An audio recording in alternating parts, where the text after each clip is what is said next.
This is gratitude for everybody's prayers. I do think the prayers are working. I know that they're lifting his spirits, but also, as you mentioned, Dennis continues to be an absolute miracle. And I think the miracles are happening because of the prayers and the love and the blessings that he's receiving. And so for those of you who are listening, I just want to thank you from the bottom of my heart for pouring into our Dennis. It is kind of weird. I don't know how many other societies are like this or what. Obviously, in the United States of America, I don't know if we do this as much anymore, but basically anytime there's a TV show or a movie and it has to do with Mexico, there's like a 50% chance that they're doing like the Day of the Dead.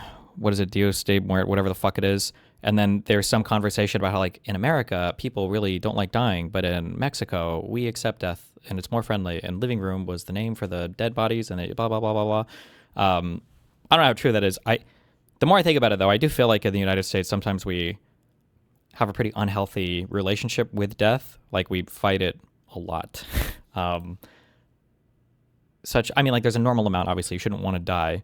But then at some point, I think I'm going to keep saying this because no physician in chat has corrected me. When you start to come down with a lot of pneumonias and stuff, I think, like, generally speaking, healthy people don't usually get pneumonia. Usually pneumonia is like a byproduct of your immune system is either really weak because you had some other infection and then you'll develop a pneumonia afterwards.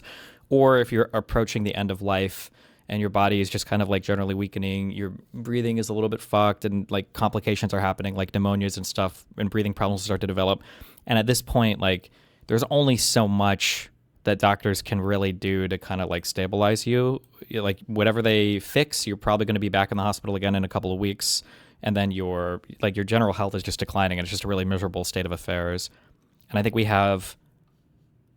it feels like, at least in the United States, we have a really hard time letting go, where it's like maybe now it's time for, to morphine the fuck out of this guy and let him pass off into the next life, And let you know that it's really lifting all of us to know that you care so much about Dennis. Well, to give you some context, to piggyback off that, Marissa, to give you some context of that recording, he had to do a test today, and that required the use of his voice. And as soon as I heard that it was good, they said, well, we have a